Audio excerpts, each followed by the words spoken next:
You guys have probably heard that saying, what did the president know and when did he know it?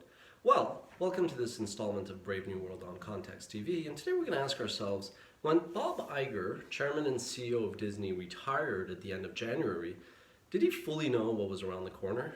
Now, at the time, Bob Iger, who was probably one of the more successful big media CEOs, basically taking Disney from a very solid, well-run media company to arguably the best positioned one going into 2020, suddenly, even though he had a couple of years left on his contract, by the end of January, he resigned. It was kind of like this press release that goes out at the end of the day. Everybody was caught off guard. People suspected, could it be health? Could he be basically propping himself to, position himself for the vice presidency role? But no.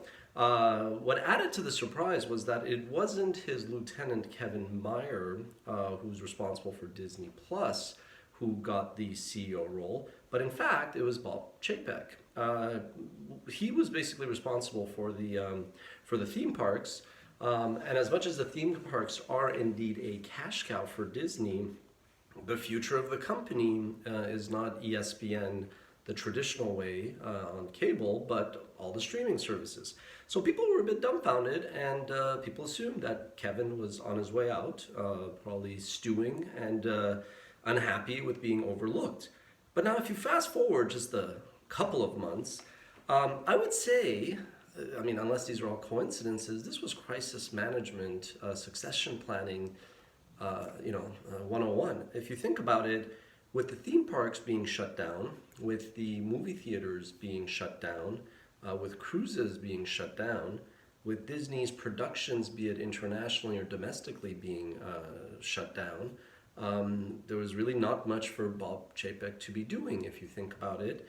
I also am not sure if Bob Iger wanted to stay in the CEO role and manage the day-to-day details of what are we going to do, when is normal going to come back. So it kind of made sense for him to kind of like take himself, take a step back, still very much be involved to try to orchestrate, that at a very high level, like kind of a general planning for like an all-out assault or an all-out incoming assault. Let Kevin Meyer continue to do what he's doing with the streaming services, and you can imagine Kevin is probably not that big of a masochist that he would want to be the CEO role of Disney when 90% of your business is shut down. As I like to say, entrepreneurs may be masochists, but executives tend to be sadists. And since Bob Chapek would have nothing to do technically with the theme parks being down, then it kind of made sense for him to come down, because the most imminent near-term crises for Disney to navigate and try to get their arms around is when will theaters, cruises, theme parks come back, and it made a lot of sense for them to kind of go about it that way.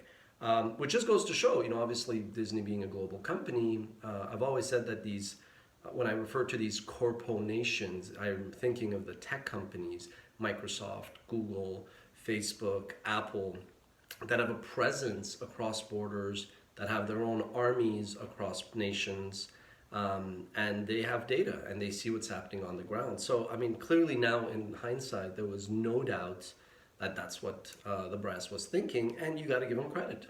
What do you think? Did he know? How much did Bob Iger know? And when did he know it?